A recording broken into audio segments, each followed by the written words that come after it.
Good evening, folks. Here we are for PA Wrestling's Match of the Week. We are at Quakertown, where the Quakertown Panthers host the Hatboro-Horsham Warriors. Tonight, I'm joined by Nick Pompei. Nick, thanks for coming out tonight. Great to see you, Joe. Good to be back here. It's been a few years. I think you and I called the Penn Ridge Quakertown match quite a few years ago. Yes. Just an awesome venue here. They had their Hall of Fame introductions beforehand. Great crowd here tonight. Looking forward to a really, really good Suburban One League matchup here. I think two evenly matched teams. We'll yes. go through that. Now, the records might indicate otherwise. As Hatboro-Horsham comes in the record of 2-10. However, they have wrestled some stiff competition up to this point and been competitive in their matches. Quakertown, on the other hand, comes in a record of 6-5. Kind of like an unfamiliar place for the Panthers after last few years of the run they were on.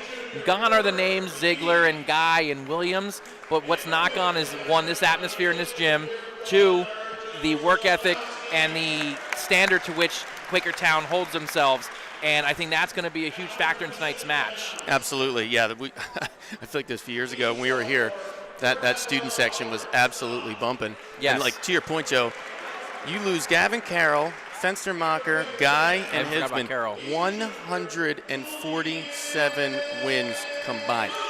Unbelievable. And, Quakertown perennially just always tough. Doesn't matter who it is. Coach Handel here always has these kids ready to wrestle. They have a great feeder program. So, every time that Quakertown comes out on the mat, like you said, regardless of their dual meet record now or who is in the lineup for them, they are always super, super tough. Right, correct. But we'd be remiss if we didn't speak about this Hatboro team. Yep. Gribshaw and company doing a great job trying to revive things. Obviously, everyone knows Don Morrison, a household name, but they got Colton Ellis, Patty Fight, Carter McGee. They got guys that are ready to go. Robert Rose has had a great tournament, Midwinter Mayhem. Rose. Oh my gosh. He's on fire. So yeah. They are not the Hatboro that was. They're on the up and they're building. And again, their schedule a little more difficult. Hence why the record's not where it should be. Yep. But I think in Sunday's conversation about district duels, at 2-10 they're going to be in the conversation. They win tonight, it's going to only strengthen their resume to get in. Yeah, absolutely. I mean, like you said, 2-10 on paper, Joe. I mean, it doesn't seem like you should be in consideration. But you wrestle the schedule that they've wrestled thus far this season, and you lose some close matches, but wrestle really good competition, and that should hopefully make a case for them to get into district duels. But like you said, tonight is going to be a big matchup for just that case to get in. So we'll get the keys to the match. We talked about some of them already. We're going to put them up on the screen right now. And we talked about the atmosphere here in this gym. One of the best in District 1. You put it up against, off the top of my head, Penridge always has a good atmosphere. Yep. Got the mat lamp here. When Springford's in there at the top of their game, their atmosphere is great. Owen Jay's got a great atmosphere because of the small, intimate gym with that mat lamp. But Quakertown, as far as what they've done here in recent years, kind of puts themselves on another level when it comes to that. So can Hatboro overcome that atmosphere on top of their opponent across the mat? And we talked a little bit off before we started, and I just talked with former Quakertown coach BJ, and he said it's going to be close. He has it coming down to two matches. I'm not going to divulge which two he said it comes down to, but he said it comes down to two. And again, we're talking about Hatboro trying to get over the hump in our last key of the match. It's been over 20 years since Hatboro has beaten Quakertown. Could this be the year that they get over the hump? Literally, just talking about that with my dad before we got up here at dinner. I said, I cannot tell you the last time that Hatboro has beaten Quakertown. And I mean, sadly and unfortunately, I was on the coaching staff for many of those years when we both had really, really great teams. And just when you think that you can, pull that win off, again, Quakertown, Coach Handel, Coach Basta, they just come in and they just bring the team to match up. And like you said, those toss-up matches, I know it sounds like a broken record, right? The bonus points, the toss-up matches, it is really going to come down to that tonight.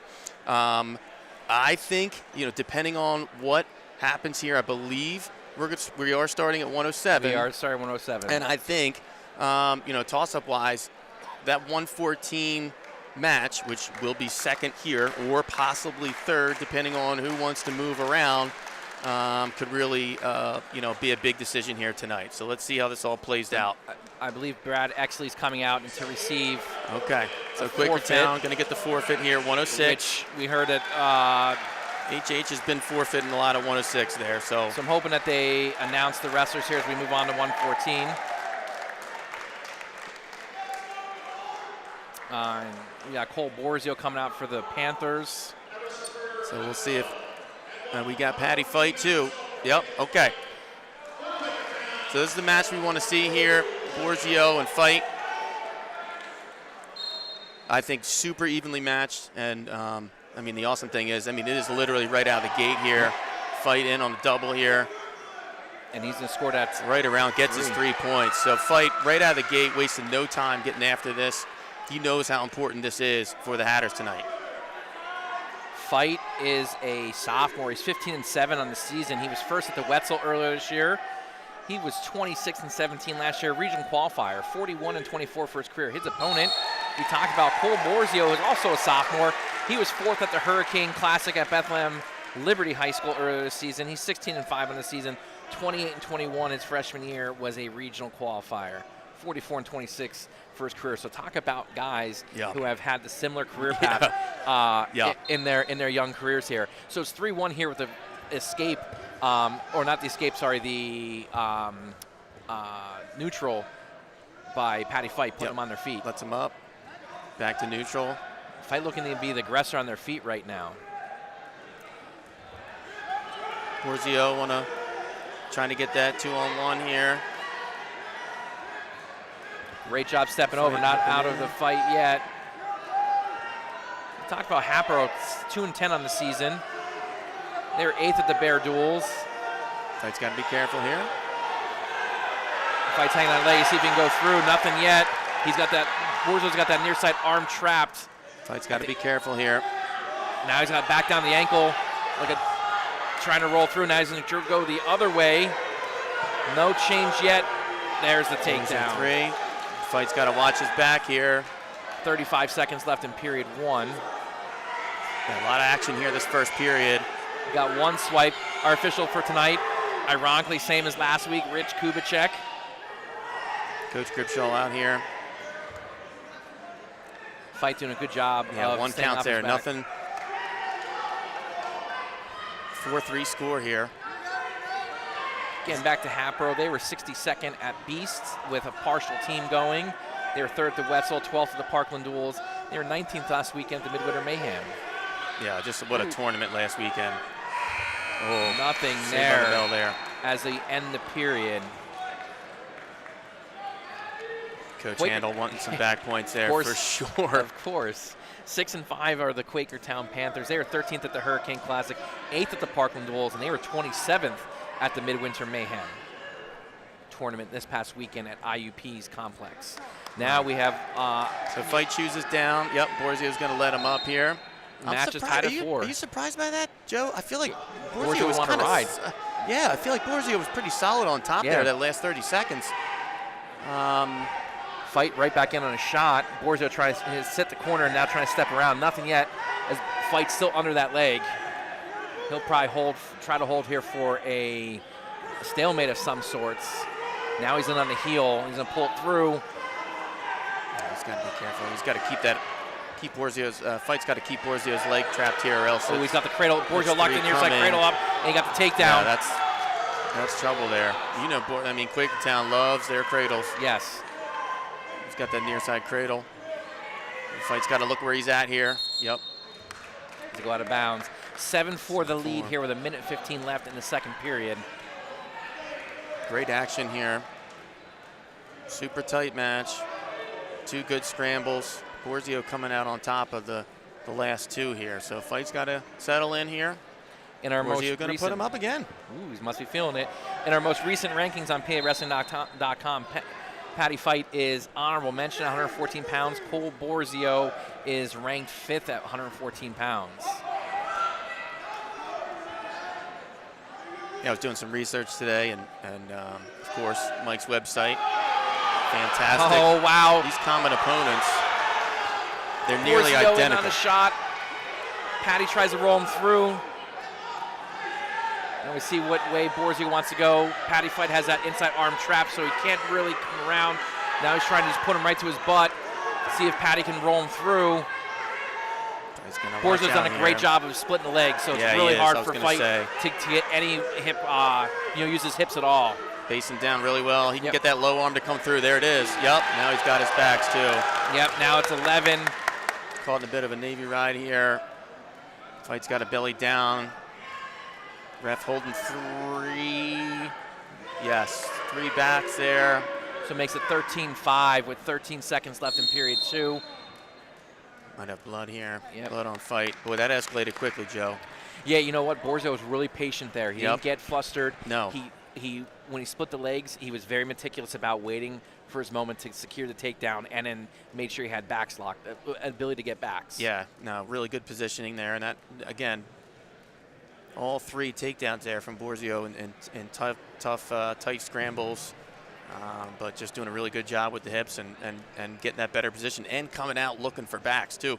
I mean, not just wanting to take down. I mean, he was right in there and got a handful of backs on both of those last 2 series there. So now, I think you hit it on the head when you said this escalated quickly. Yes, it went from a 1 takedown match to 16-5. It's pretty. But with that, in that same breath, like, buckle up for the 3rd period. Yeah, no, absolutely. Because Patty Fight's here to wrestle. Yeah, no, he is not gassed out at all. I think he needs to just settle in a little bit. Get a point here, get himself a solid takedown, and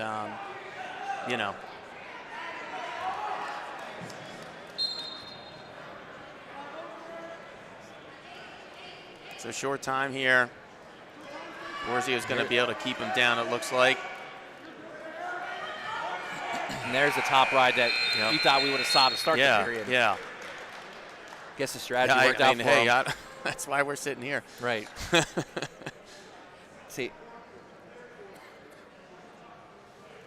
Borzio's choice. Let's see where he goes here. Oh, right back on their feet. Quakertown's not scared at all. I mean, he's won the last few scrambles. Why not keep going at it? Good snap. The Fight's got really heavy hands in his tie. But he's got to keep better position here. Oh, a little chin whip. Nothing yet, nothing yet. We're on the wood floor there. Yeah, Borzio just has that extra edge here. Fight's got a really good hand fighting coming in, but just can't seem, other than that very first takedown, just can't seem to quite get past. Borzio in on that shot there off that counter. Again, here Borzio is going to look to be patient again. Fight though, looking to build some hip height. Yeah, he's got that leg. Yeah, he's got to get that low leg planted on the ground, get some power off of that here. We're going to see a stalemate here. Fight's got both ankles. Oh, now he let go of one. Borzio looks to turn left.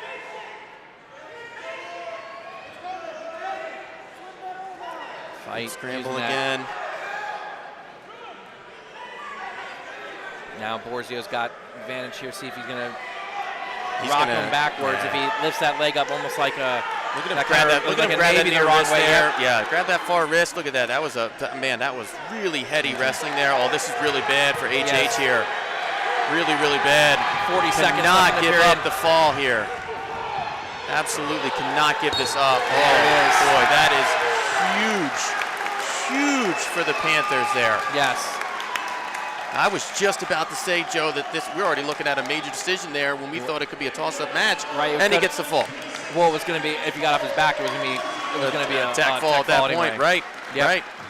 So quick 12-0 lead for the Panthers.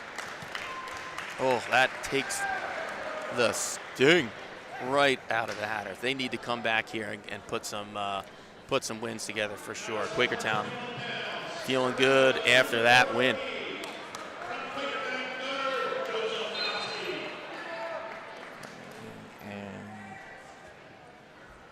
So we have Carter McGee for the Warriors and Gunnar Jazowski. And I apologize ahead of time if I'm saying that name incorrectly.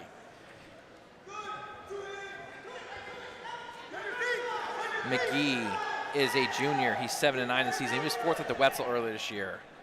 Career record of 28-22. His opponent is Gunnar Jazowski.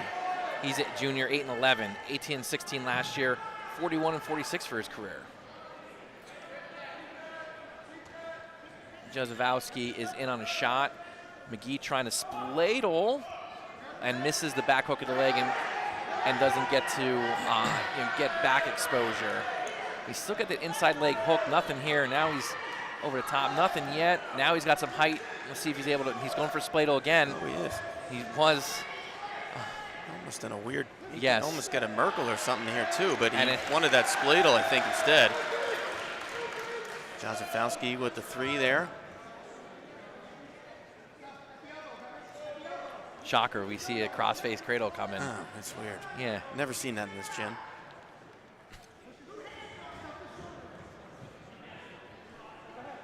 I don't feel like we have the student section here tonight, Joe, like we did the last time. Remember, they were really bringing the house down last time. They were right behind They us, were. too. Oh boy. Now they're over on the other side. Yeah. Okay. Good point. It's labeled student section right over there too. Oh yeah. Now I see it.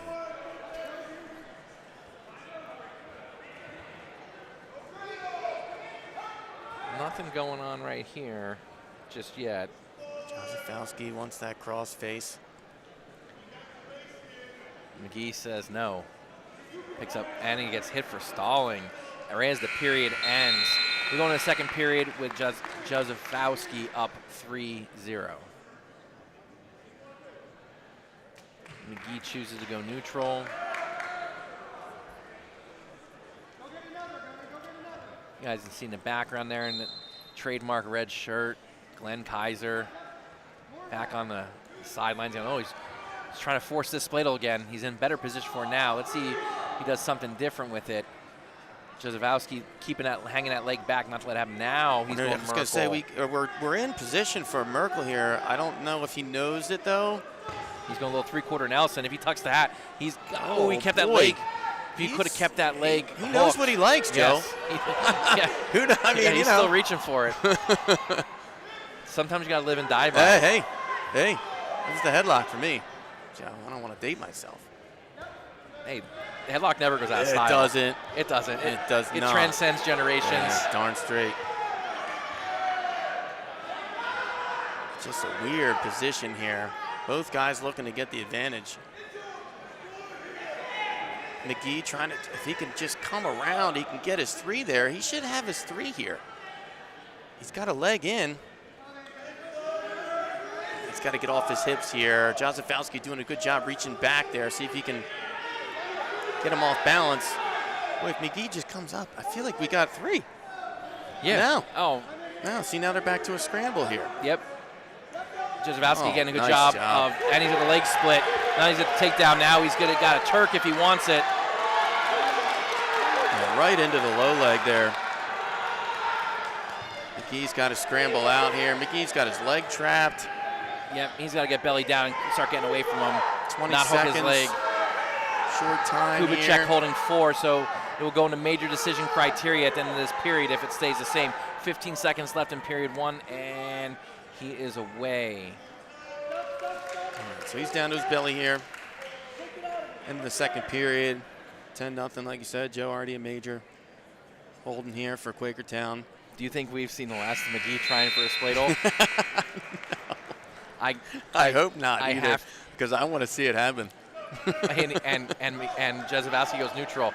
I have to shout out District 1 spladle king Tyler Musa from Unionville. Made a living on it. That's a name. I say it all the time. I've quoted him before. Here we go again. Joe. He's going again. Joe. He's going again. He's doing it. He's a little too extended here, though. And that head's going to pop out, and he's going to give up the takedown. But he's trying, man. Yeah. More power to him. He did. Yeah. He did. If he gets back to his feet, we're going to see it again. Let him up. Let him up, Jazowski. Yes. Do it. Start a little catch and release.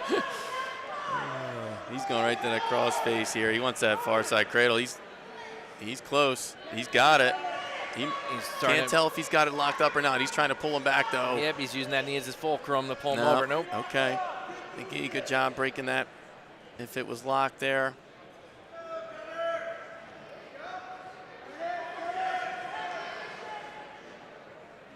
people said the Splato, going back to Splato, it wouldn't work.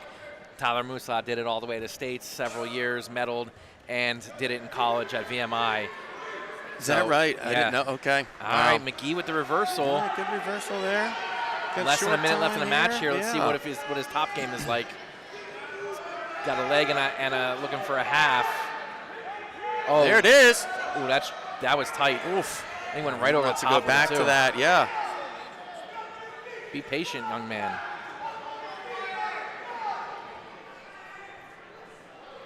Trying to give it back. Yeah, 30 seconds left. He's got to lock up a pinning combination here. Back points, unfortunately, aren't going to work. Although they can help, maybe trying to help get him out of a major criteria here, but that's doing a lot of lifting. He's just missing things. Yeah, like like little things. Yep. Like, and there's reversal. Seals the major decision with 10 seconds left in the period here. He just missed back hooking that arm with when he had the leg in there, or hitting that cross face with the leg in to take him to his back. He was just missing little super pieces. close. Yeah, McGee's know right there. Yeah, I don't think he wrestled last year, McGee. So I don't know if this is his first year wrestling or not. I mean, if it is, he's wrestled before. Okay, but he did not have any stats from. Yeah, I don't remember him being on the team last year. Maybe he came in from a different district. We'll have to ask. He did not Coach wrestle. Cripshaw He has and no Kaiser record from last year. on that there, McGee. All right, right now the Warriors have to stop the bleeding. Absolutely.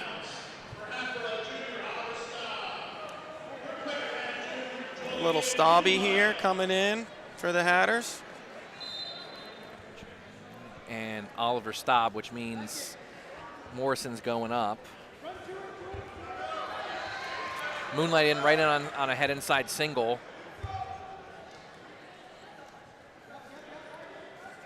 Moonlight, 9-8, junior. Oliver Staub is a sophomore. He's 5-8 in the year, 4-11 last year, 9-19 for his career. Moonlight 12-12 last year, 34-40 for his career. And we go up on our feet, playing some catch and release. Good to see Ollie put on some weight and some size here. He was a little undersized, I think, last year for a 106-pounder, and looks like he's kind of grown into himself quite a bit here. Yep. In on a shot. Moonlight just using his hips to beat him. Ollie's got to get that right arm out, catch that hip. Moonlight doesn't do it. I'm sitting in the corner. Now he's got the near leg hooked. Yep. Nothing yet. Moonlight or Staub's still in the leg, and so it makes it 6-1.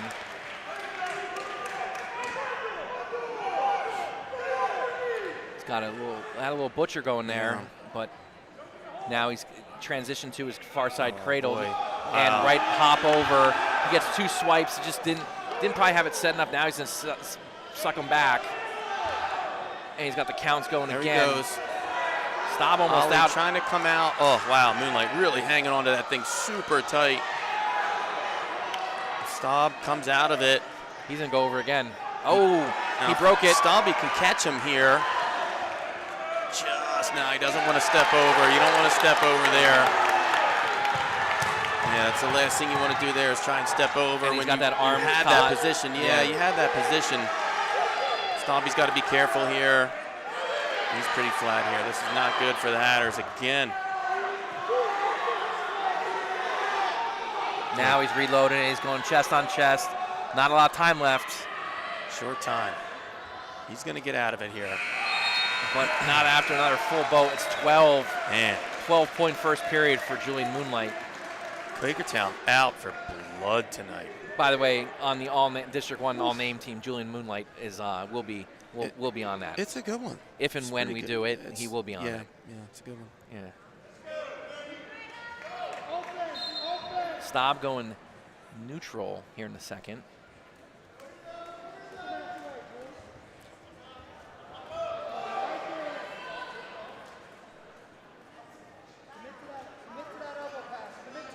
Now you got me thinking of names, Joe. I can't concentrate here. Good elbow pass. Good roll through Nice here. job there by Staub. Now he's got hips high. He's got to keep feeding those hips. You get chest high, put some more pressure on Moonlight. Yep, got to break that grip. There it is. Trying to come He around. steps over. He's going to step in. Let's see if he can keep that arm trapped. He gets his 3 at least there. That was at least some good movement there from Ollie. Still to early see in the him match, on but I top. really wish we would have mic'd up Glenn. Not for commentary, of course, just for all that's going on the bench right now. Yeah. Just some insider, some good coaching, thing it would be a good thing we're not live. It's true. So Mike could hit the dump button on the replay.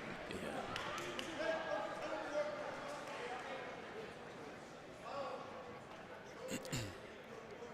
Just about the midpoint of the match. Yeah, 12-4 here.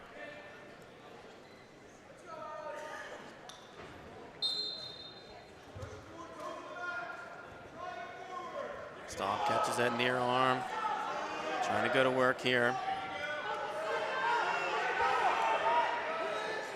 You can tell, looks like he's bumping up a weight class here. Moonlight definitely looks like he's got the size on him for sure. It's not the same thing. And the Hatters are, you know, obviously they're trying to work their, shot now. Work. You can catch that near arm. Oh, he just misses that near arm. He's got to keep his foot in. All right, Moonlight's going to keep his foot in for him.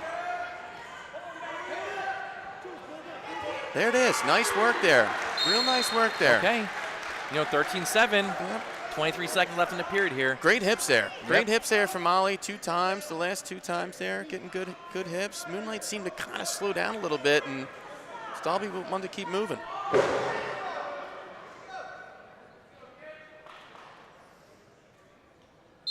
a little false start there on Julian Moonlight.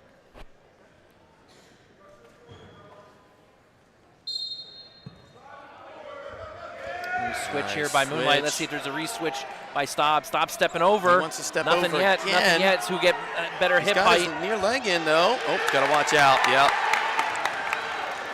Just getting himself out of position there. Trying to maybe just get a little too cute with it. I know he was in bad position, but. All right, so advantage there, Moonlight getting that reversal right into some backs. So it's now 18-7. Staub wants neutral. All right, he's had some success. He's won the last 2 scrambles.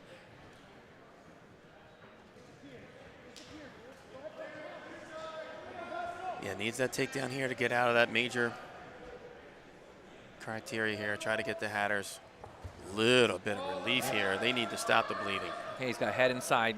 Singleton's trying to come out the back door. Doing a good job protecting his feet so Moonlight can't get on an ankle. Swimming his arm through. See if he turns around. Now he did expose an ankle. Moonlight's got a hold of it. Yeah, get that left leg out. He's got to kick that left ankle out. There it is. Nice job there. 18-10. Yeah, Staub winning those kind of neutral scrambles a little bit there.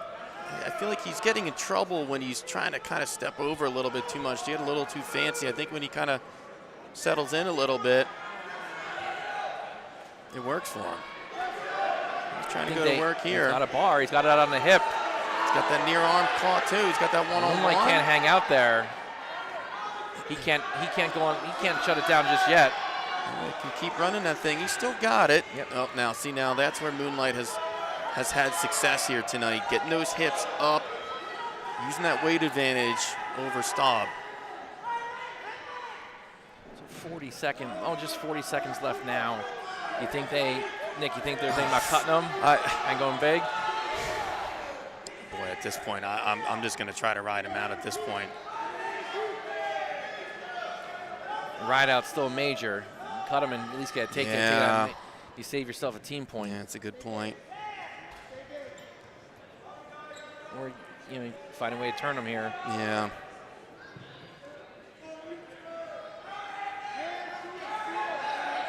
Moonlight with the stall called on him. Not doing much here. All right, so hey, 3 in a row from the Panthers there, just in dominating fashion. Bonus points all the way. 4th one, include the forfeit. Yes, excuse me, great point. Runs it to 20-0 lead as we go into 127 here. Well, we'll stop the bleeding. The Hatters will stop the bleeding here, for sure. Quakertown may just I hope they rest they'll him, send somebody out here.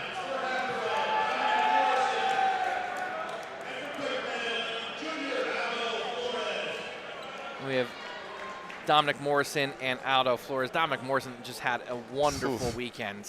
at Midwinter. Beating 3 nationally ranked guys en route to winning the title there. Yeah, just I was fortunate enough to be able to watch last weekend. Haven't been able to watch a lot of wrestling this year, unfortunately, but did you make it out? Or just watched I tuned online. Yeah, I watched on Rockfin, and I mean, that 121 weight class was just and he did it as the 4th seed. Yeah. I mean, he's wrestling Keegan Bassett in the quarterfinals. Right. I mean, just like you could say that it would be a finals at any normal high-level tournament, and that's on a Friday night. After you drive out there. I mean, pretty unbelievable. He beat Bass in the quarters, Gallegos from Du Bois in the semis, and Wenrich from Northampton in the final. Yep. I mean, what a string of matches. Yeah, and I was talking a little earlier. I mean, honestly, I think Keegan Bassett gave him his toughest match that Friday night. They were in some wild crazy scrambles. Yeah, it's really on the season. Don Morrison's 28-2 already. He was 5th at the Beast, 1st at the Wetzel, 1st at Midwinter. He was 45-3 last year. He was 5th in the state, regional champ. 120-8 for his career with the state title as a freshman. His opponent is Aldo Flores, who's a junior. He's 3-11 currently, 2-10 last year, 5-33 in his first career. 5-0 early score here, as Aldo is not giving Dom a whole lot to work with. No, he's doing a good job, doing what he's supposed to be doing out here. Roll through half, little Josh Jeva half trying there. He's gonna hit it again. Great name call. Missed that one. Won a state title with it. Josh Jeva, yes he did. Yes he did. Tom's got him stacked up here. This is pretty tight, and there's 24 seconds left in the period. Flores doing a nice job. I was just thinking the same thing. Really nice job. Oh, Dom catches that other arm now. I don't know if Dom wants to sit through here or not, but he's trying to catch that near leg. I don't know. Flores is kind of stocky too, so I don't know how well that's going to work for him. Worth mentioning, Dom is committed to the University of Pennsylvania. Yeah, I saw that. Great for him. Smart kid, had him as a student. Maybe I can say I helped him get the pen, Joe. I don't know. Maybe. I mean, can't say I didn't. I don't know. Exactly. He did have to do well in your class. He had to pass my class. Exactly. That's right. Flores with the shot there. Great reshot by Morrison. Now he's working his way up. He's got an underhook. Great far knee pick. Nice. Another 3 there. He's got to be thinking pin. Yeah. Again, every point matters. HH needs it here. It's already 20-0. Things need a little momentum here for the Hatters. A pin would certainly help.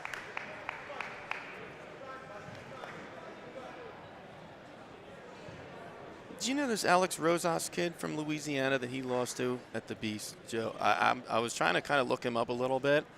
I noticed that when I was looking today as well. Like I was like Louisiana. Yeah. And I did not go down the rabbit hole. Yeah. Anything more than that. I did enough.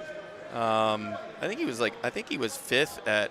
He was 3rd at the Beast, 5th at Ironman, and 5th as a Fargo junior freestyle. So I mean, the kid's obviously no slouch. And it was a 1-0 match. Am I correct? Yep. It was 1-0 yeah, match. 1-0 match. So Dom will get the tech fall there. And so Rojas doing his job there yep. for the Panthers. Absolutely.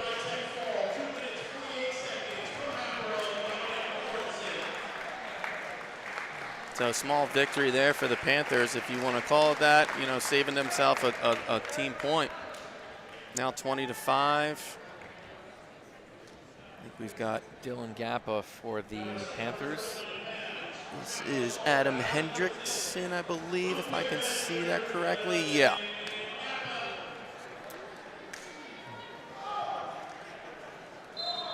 Hendrickson is a sophomore. He's 0-7 on the season, 7-8 last year.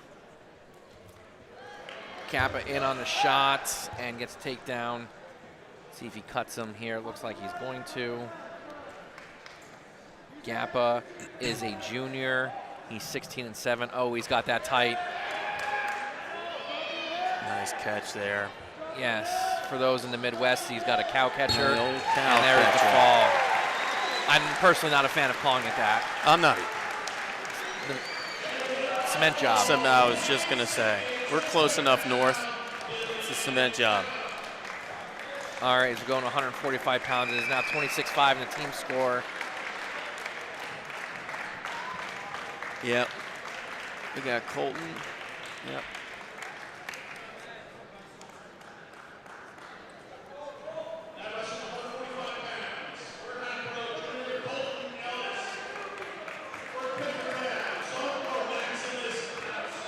We got Max Krause for the Panthers and Colton Ellis for the Warriors. Ellis is a junior. He's 12-13 in the season. He was fourth at the Wetzel. 23-21 last year. Regional qualifier, 54-47 for his career. His opponent is Max Krause, a sophomore. He's 13-9. He was 8-27 last year. 21-36 for his career. I feel like this could be a good toss-up match here. Yep. Both evenly matched. But that's been it's been the way of the Panthers the entire night, so we got to see if the Hatters can try to shift that momentum just a little bit. Ooh, nice throw by, yeah. Ellis with the shuck out of that front headlock. Gets his takedown, takes the early 3-0 lead.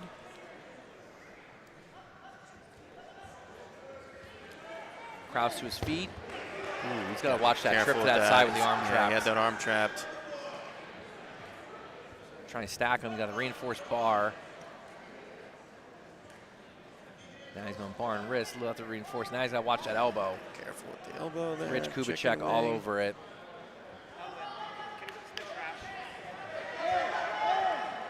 Good moving on bottom here by Krause. It's working hands, fighting hands.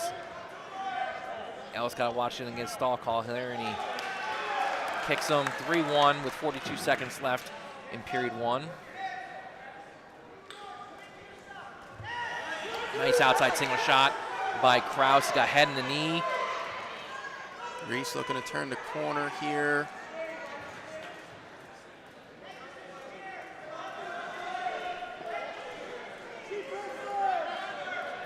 Yeah, Krause switches up, goes head inside. Now see if he elevates, tries to come out the back door. We've seen this situation a few times. Yep. Ellis doing a good job tying that arm up. Now he drops down to a leg, nothing yet, and Krause great hit over there. Yeah. Yep. And gets it. Now he takes a 4-3 lead with under 10 seconds to go in the period. And again, I know we've talked about before, but we find ourselves saying a lot. Scoring at the end of periods is huge, Massive. for momentum going into the next period and for the match itself. Absolutely. The Hatters, again, can't afford to give Quakertown, any little bit more momentum here than they already have.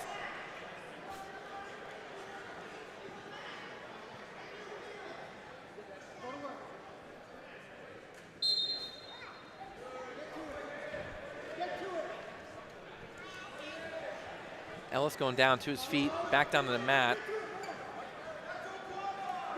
Krause, nice job. Spinning, staying behind there. Oh, Ellis with a real nice step over there. Caught Krause sleeping and made me eat my words there with a good reverse. Yep, taking a 5-4 lead.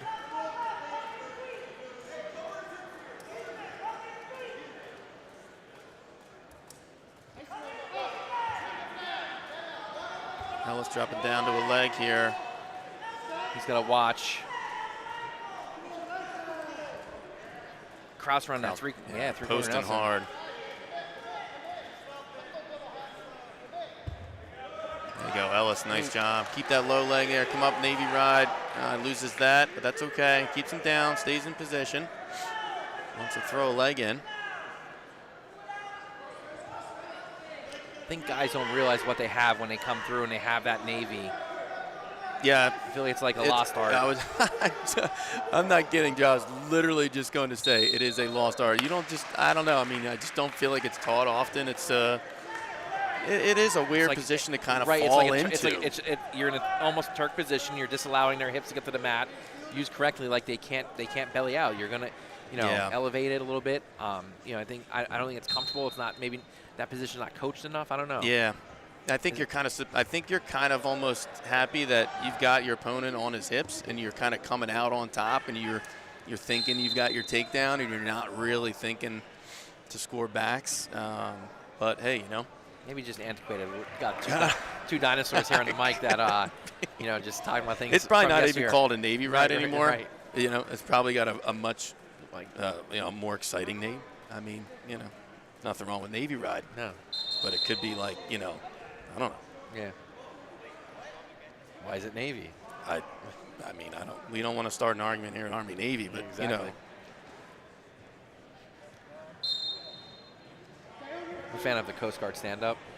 Are you familiar with it?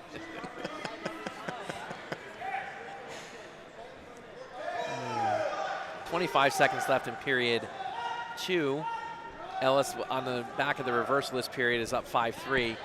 Colton really needs to keep him down here these last 15 seconds. It's massive going into this period. He's got a 5-4 lead. Kraus on his feet, though, looking to get out of bounds. Gets the stall call. Now he's got to hold him down. Yep. He took the stall. Yep. He's got to hold him down now. Yep. Make it worth it. If you're at that point, I guess you kind of take that. You're okay with that as long as you know now, moving ahead, you that's it. You don't have any more. And here it is. He's got the arm trap. Quakertown wants locking hands, but As we're going to third period, Quakertown bench right to our left, as you said, all over. Calling locking hands. So Quakertown's choice here. Kraus, going to take down Coach Kaiser, telling Colton to put him on his feet. And ties the match. Here we are, 5-5.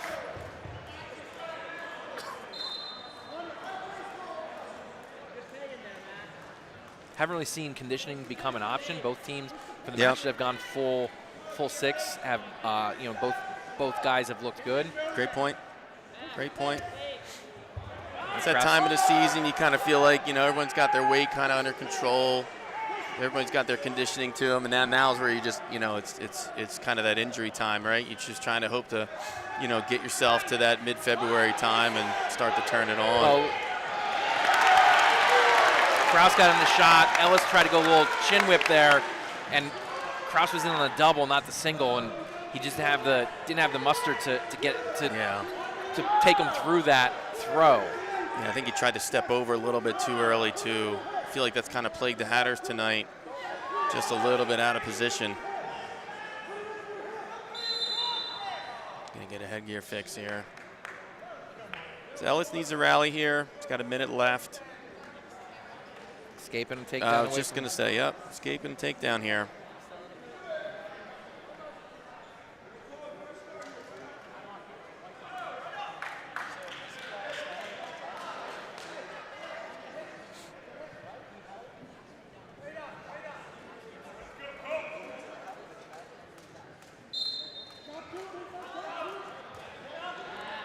Ellis to his feet, drops back down.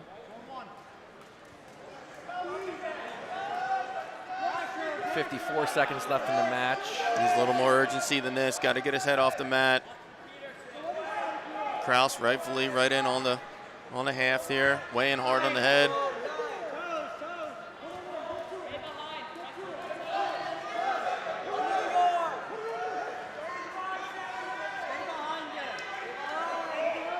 Ellis to his feet. Kraus got mat return him. Oh, Ellis falling right into that. No backs. Just needs to clear the hips a little better there. Yeah, Kraus he's gonna be happy to hang out right here. 10 to go. Got that pit leg in now. And it's going to be all she wrote here. Pit leg, spoken like a true Hatboro wrestler. That's a Kaiser. That's a Kaiserism that has fallen upon me. It is.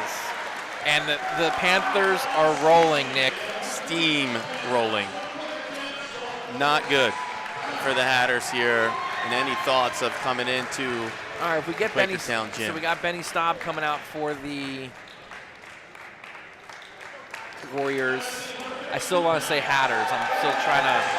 Oh, it's all right. Wrestling team kind of adopted the Warriors.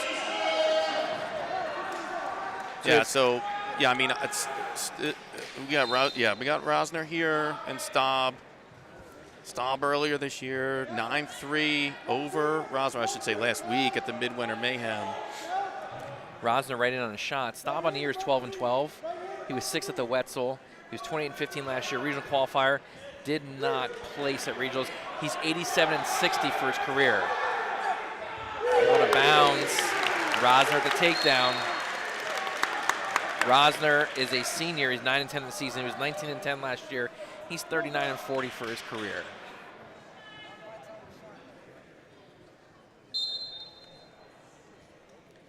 Staub to his feet, and Rosner kicks him.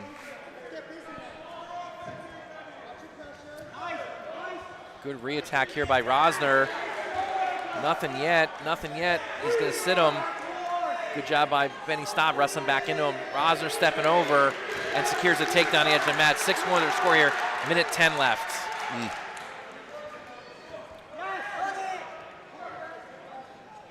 Boy, Panthers just absolutely feeling it right now. I mean, HH just super flat. They need something here. They need a big spark. Benny's got to turn this thing around big time. 6-1 already, halfway through the first period.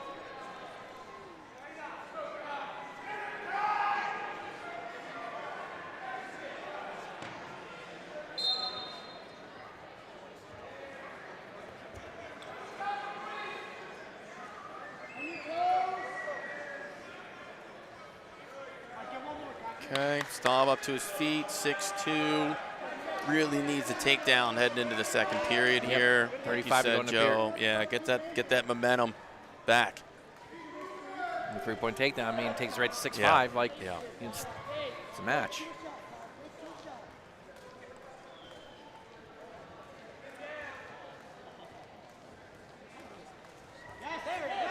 Nice job by Rosner there.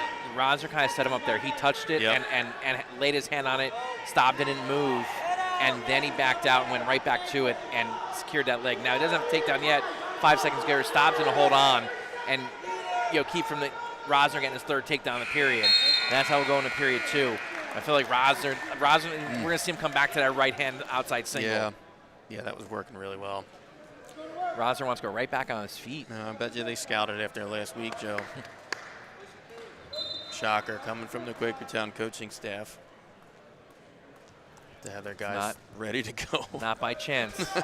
Great high crotch by Staub. Nice body lock. Rosner, nice job there to get out of that. I'll tell you what. He was in trouble there for sure. And there's a takedown we talked about. Didn't have the end of the period. Still same result. Now it happens. 6-5. Right. Yep.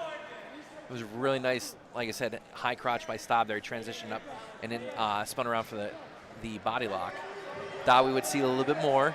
Yeah. But, hey, end result, he's got points. Yep. And right back in the match. Yeah, Rosner doing a nice job to kind of get himself out of that chest on chest and actually getting his back to him. That helps him get down to the mat there, avoiding any big points coming from that, what could have been a toss there. Nick, I don't know if you're paying attention, but Coach Handel came out with the jacket on. The jacket came off. Jacket back on right now. Okay. Well, you would think it would stay off. Good point. Yeah. Good point.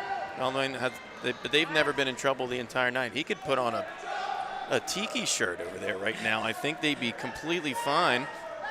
I don't think the momentum is going to fall out of favor here. The Panthers are rolling. Coach Handel's ready to retire. Is he still teaching? He's got to be still teaching. He's got to be ready to retire. I can see him in a tiki shirt. Yeah. A little margarita down the beach. He's ready to go. Yeah, just shows up for wrestling season. Good point. Yep. I could deal with that. Yeah. Great switch here by Rosner on the edge of the mat. Reversal makes it 8-5. 33 seconds left. Quakertown just always looking to score. And once they score, they're looking for more points. And, just the Warriors tonight just don't seem like they're transitioning into that extra gear, trying to get those extra points. And it is showing up on a scoreboard. 29-5, Panthers. Right, like Quakertown's best defense tonight has just been smothering them with their offense. Yep, absolutely. Never given anybody a chance to be getting the match. Staub's choice. Looking over at Kaiser and Gribshaw. What do you want to do? Put him down. Yeah, I mean, look, you get you get an escape and a takedown, and you're winning the match. Nick, at this juncture of the season, like you gotta start focusing on, like, you gotta get on bottom if you want to be successful. There's the escape that you just talked about. Yep. But like you can't win. No. You can't win in late February or March if you can't get out on bottom. It's literally as simple as that. I mean, I can't tell you how many times as a coach we've said it. I mean, in the stands now I say it. If you can't get off bottom, I don't care where it is. Right hand outside single. There it is again. He's down low on it. Staub doing a good job of getting wrestling back into him, putting those hips on him. Got that deep whizzer. Almost got does he have a shin whizzer? I can't see here. Good Check stalemate all there. over it. Stalemates it quick. Still plenty of time here. Minute and a half. Staub's got to know that Rosner wants to go to that right side leg. He's got to start working a little bit different here. There it is again.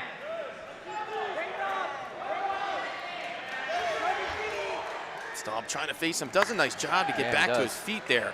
Shot of his own. Hits that high crotch. Can switch off to a double. Rosner tries throwing him. Staubby going to try to pull him in. Yep. He's still in bounds. Not a takedown yet. It's got to get him to the mat. Mat return here. There it is. Ooh. And suddenly now, Benny Staub in the lead here, 9-8. Didn't we kind of predict this? 48 seconds to go here in third period. I think, Rosner's headgear came off. I'll tell you what, Staub got away with a locking hands there when he returned to the mat. It was a solid almost 2 seconds before Kubicek got around. Yeah. Yeah, he wasn't in the best position there. I mean, Staubby wasn't. No fault of Kubicek. He was in position to offer the takedown. Yep. Rich, don't be mad at me. Well, he can't be everywhere. Exactly. Rosner to his feet. And he ties the match. And he's right back into the shot again. Right again. Staubby's got to know that's coming. He goes right. He tries to step through it. Nothing yet. Watch out for the Merkel and the Spladle here. Nothing yet. 26 seconds, nothing. Staubby's got to get his head out. There it is. And there's the 3. 12-9. 20 seconds to go. Stay on the ride here. Boy, Rosner had him there. He was in deep. Well, I don't know how Staubby fought out of that. Really nice scramble there from both guys, but Benny Staub coming out on top. Yeah, Staub's athleticism and his good hips enabled him not to get taken down in that situation. Yeah, he was dead to rights twice there in that third period, Joe. Rosner in deep, and Staubby just fought him off. So that is one that the Hatters absolutely needed. Big win there. Really nice job by Tyler on that. I don't need Staub needs to address the Quakertown student section when you guys are down 29-8, but he did anyway. We do not want to hear scoreboard. All right, they don't want to hear that right now. So we go into 160. Coach Gribshaw making his way over, checking out who this is. Logan Fissner for the Panthers, senior, 16-5. Can't see who we got here for the Warriors.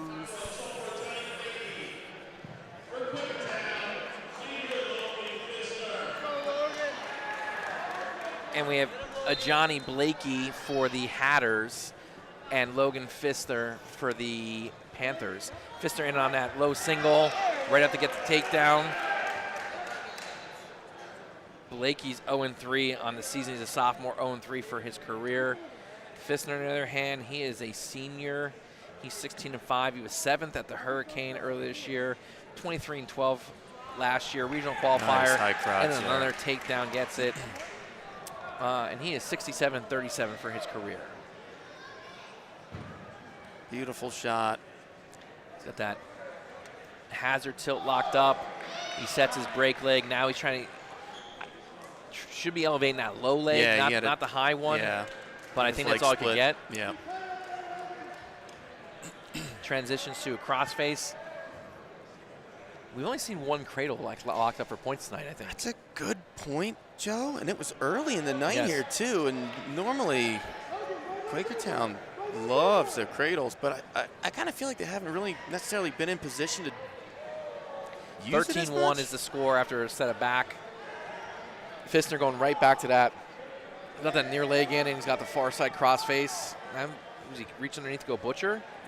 Looks like it. 2-on-1 there. Yep. Blakey trying to fight off his back. This is That'll do it. 35-8. I believe that seals the match. Is that correct? Yeah. So that should seal the match there for the Panthers. Already at 160. As we were on the 172, actually.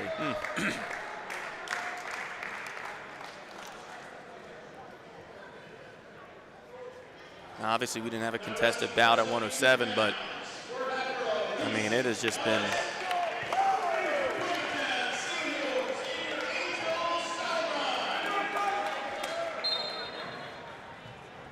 Yeah.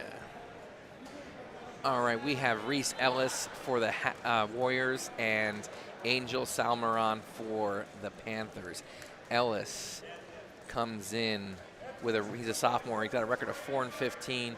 He's 9-23 last year as a freshman. 13-38 for his career. Salmeron,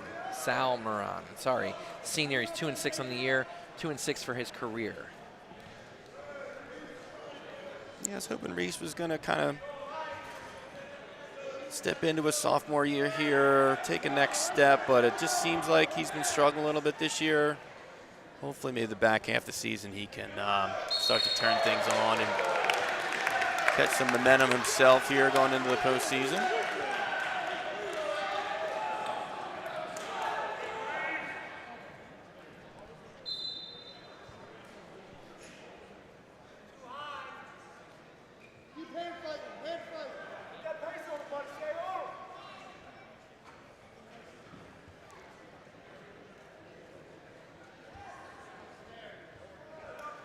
Good reshot by Salmeron here. Head inside double. Pops his head out. He's trying to come over top. Ellison on that low ankle. He loses it.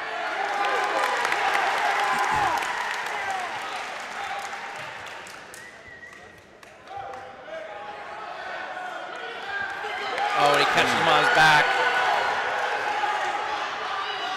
Oh, Ellison, really bad position. There's the fall. That's a really tough loss there for Hatboro-Horsham. Runs the score to 41-8 as we head in 189 pounds, where the Panthers will be heavily favored again if David Clayton's coming out.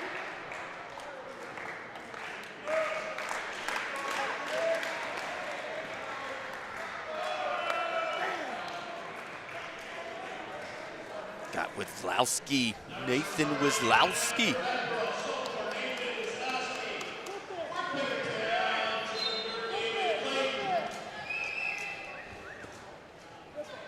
So Owen Wizlowski, or Nathan Wizlowski, he's a sophomore. He's 8-13. He was 8th at the Wetzel.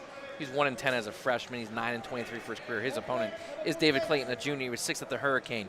He's 17-6 on the season. He was 34-9 last year. Regional qualifier, 69-31 for his career. Wizlowski on a shot, backs out after thinking better of it.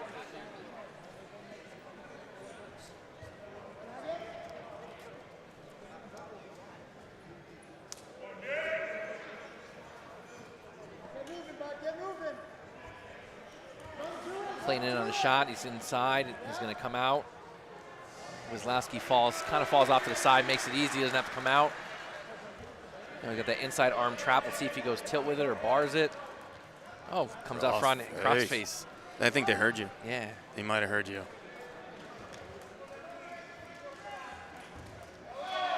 We got to make sure we let them know it wasn't a sign of disrespect, Joe. Not at all. We can't have that. We're close to this bench. Yeah. I haven't been cross-faced in a while. Yeah. So I'm not up for that tonight. No, not on my bingo card for tonight. Come in peace. I wore neutral colors. I actually had blue shoes on. Maybe that was an omen. That might have. Oh boy. I got black and red on. Oh. I gotta get out. I better get out of here quick. Michael will have to tear down by himself. The student section has been eyeing you up a little bit here too. I've been trying to. It's a PA wrestling shirt under a PA wrestling pullover. I promise. It's true. It's true. 15 seconds left in period 1 here. 3-0 lead for Clayton.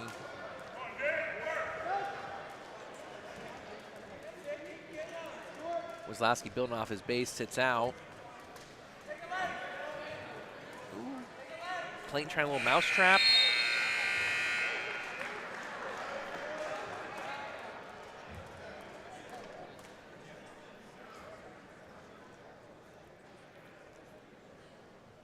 Wazlowski choosing to go down here in the second period. Clayton says, stand him up. 3-1 our score here as we start the second period. Nice shot by Wazlowski from distance. You know, Clayton just doing a good job, just hips, and some more hips.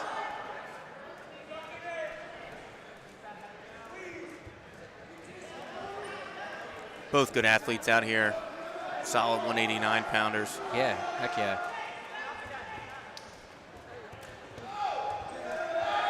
Ooh. Got that arm in a unintentional. real funky position Yeah. there. Woo. If that were me, I'd be on injury time right now, probably, in the state that I'm in.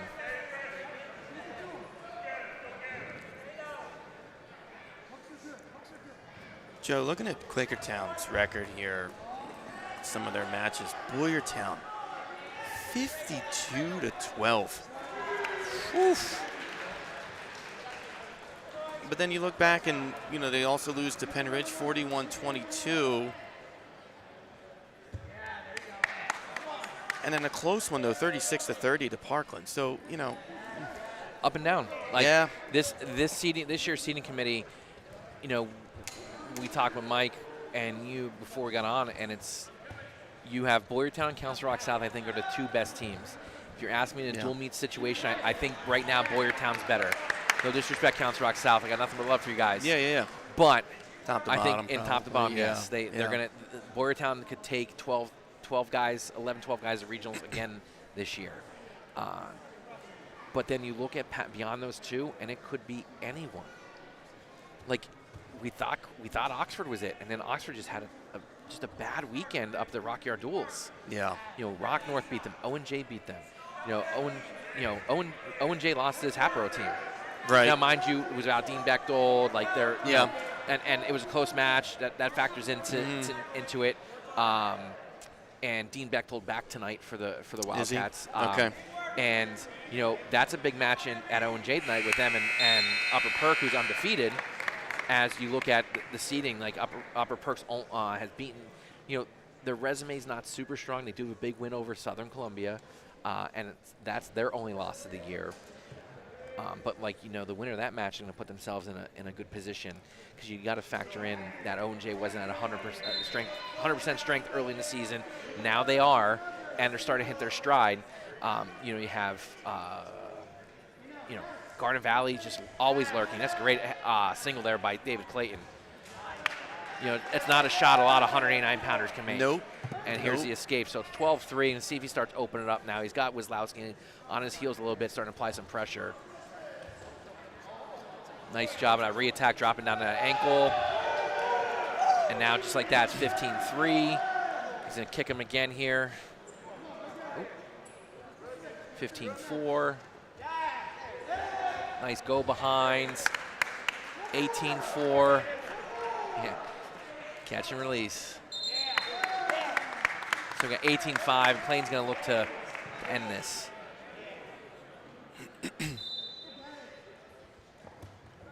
Wazlowski fighting tough here, just outgunned, just outclassed here. Right. There's your tech fall. We're going to 215, 46-8. Nick, I'll be honest, we're here because no way, shape, or form did I see this happening. No, I didn't either. I mean, I said before, and I actually think that I think that Hatboro-Horsham could have won the match. Really, I was I was wrong. It was not, and if it was going to happen, you could have bet me it could have been 46-8 by the time we get to 215, and I would have told you is that the JV match. Just the dismantling here by Quakertown in their own gym, and it was one of our keys to the match, Joe. We said it earlier, like, does this gym just weaken the other team, bring their own team up, and I don't know if you can say that for sure, but boy, I'll tell you, Quakertown has just come out of the gate here and absolutely just been pedal to the metal the entire time. Yes, this match at 2:15 we have Luca Rico Baldi Berge. He's a senior. He's 7-11 on the season. 7-11 for his career. His opponent is senior Owen Richwine. He's 0-3 in the season. He was 3-24 last year. He's 4-35 for his career. Minute 23 left in the first. Rico Baldi Berge with the early takedown, and now the escape by Richwine.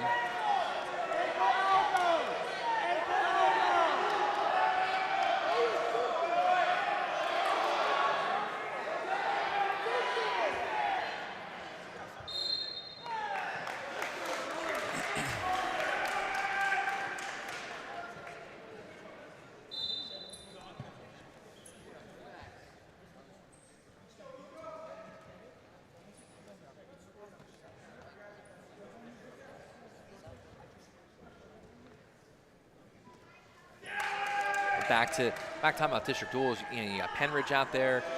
Penridge has some good wins, some head scratching losses.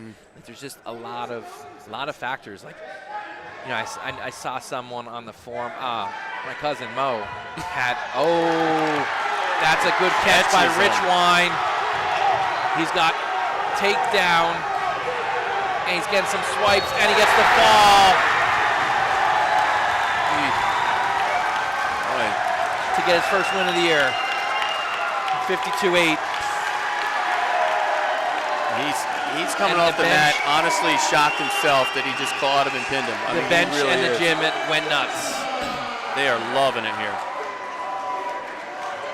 We got Robbie Rose coming out for the Warriors.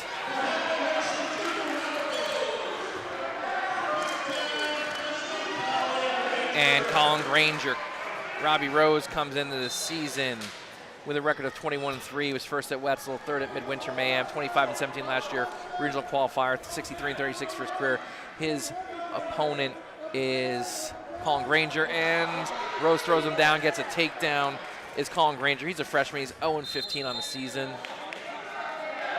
Always Robbie. Tough bump coming into the lineup as a freshman at 285. Yeah.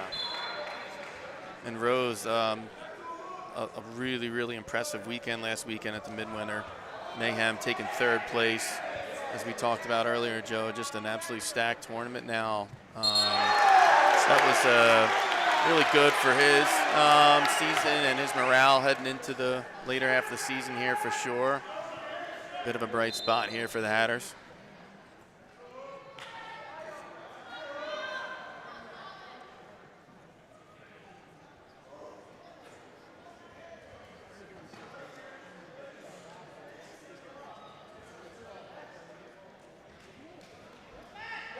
Granger snaps him down.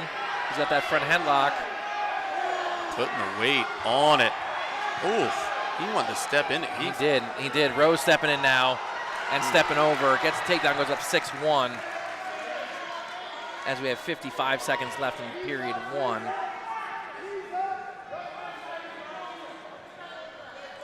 He's got it. Going butcher here. He's got Granger in trouble. Oh, he gives up on it. He only gets, he got a full set. I didn't think he got a full set. He's up 10-1. 35 seconds left in period one here. He's got big guy putting legs in. He's got half, far side half. Be careful though. And he catches him on the way over, and there's the fall. And there's your final.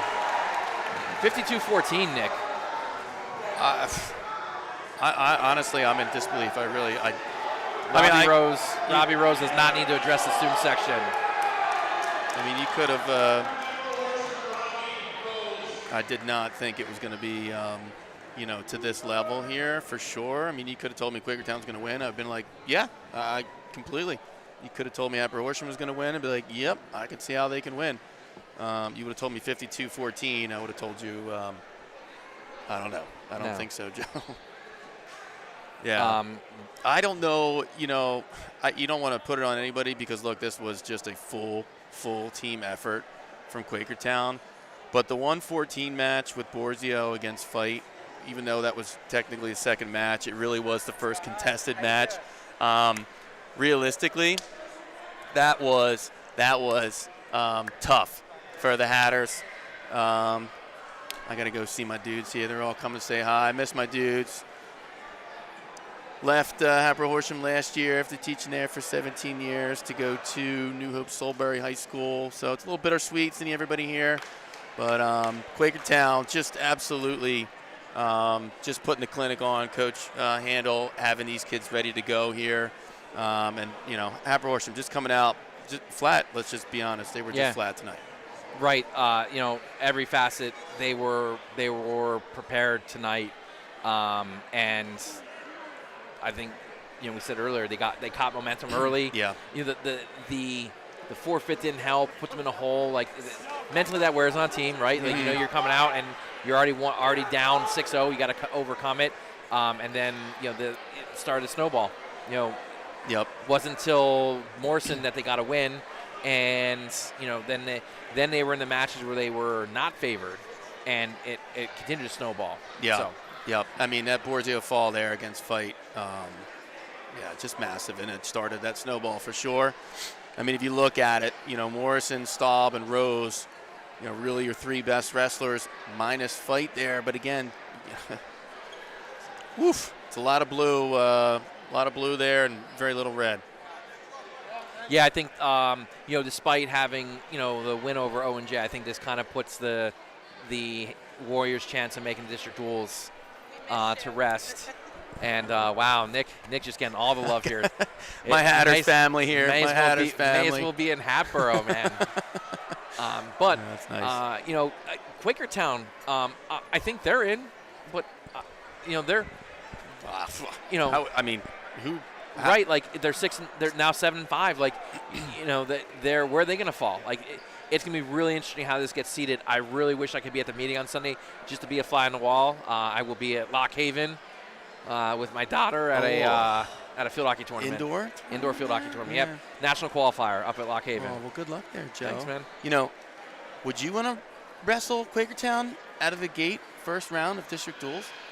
If you get seeded that way? Anyone not named Boyertown or Rock South, look out. You know, yeah. I think it's that way across the board because I didn't mention Pennsbury. Should have mentioned Pennsbury. Yeah, Pennsbury. You know, like I said, you know, we'll play the game for a second. We'll use Mo's rankings for a second. He had O&J as a 13. That means they would have got Pennsbury. He had Pennsbury at the 4. Pennsbury's definitely one of the better teams in District 1. You're going to tell me that they're potentially out in the first round? Potentially. Not saying O&J's better, but it would be a close match. You know, Penridge the 5. Like, you know, you have to, I think we have to. Again, the committee does a great job. I do not envy them this year whatsoever because of the throw a dart parity. in the wall. Yeah, throw a dart in the wall. Beyond those first two, there's probably 8 schools that could be anywhere between 3 and 10. Yeah, pros and cons for every team. It's going to be super tough, and it should make for great matches. At least you think so on paper. Again, we don't know. Tonight was supposed to be a good match on paper. Yeah, seriously. It did not end up being that way, but sometimes it's just how it goes. At times, I feel like us showing up is like a kiss of death. You know, because again, on paper, like that O&J PV match has been really good, but again, similarities, parallels to it. O&J came in and they won all those matches they had to win, and that was the difference between them and PV. On that particular night, it's one of those matches you wrestled a bunch of times. It could go different ways. You know, but that's how it rolls when it comes to wrestling sometimes. Nick, thanks for being here this week. Oh, thanks a lot for having me. Appreciate it, boys. Hope to work again. We'll see you sometime throughout the rest of the year. Thanks for tuning in as always. And again, put them on the forum. If we're able to make it, we will. There is just some travel constraints with our jobs and times. So getting to that far reaches of Bucks County is real tough for us. Not saying we don't want to do it. We've been out that way before. It's just really tough right now with all of our work schedules. So thanks as always for tuning in, and looking forward to seeing everyone around.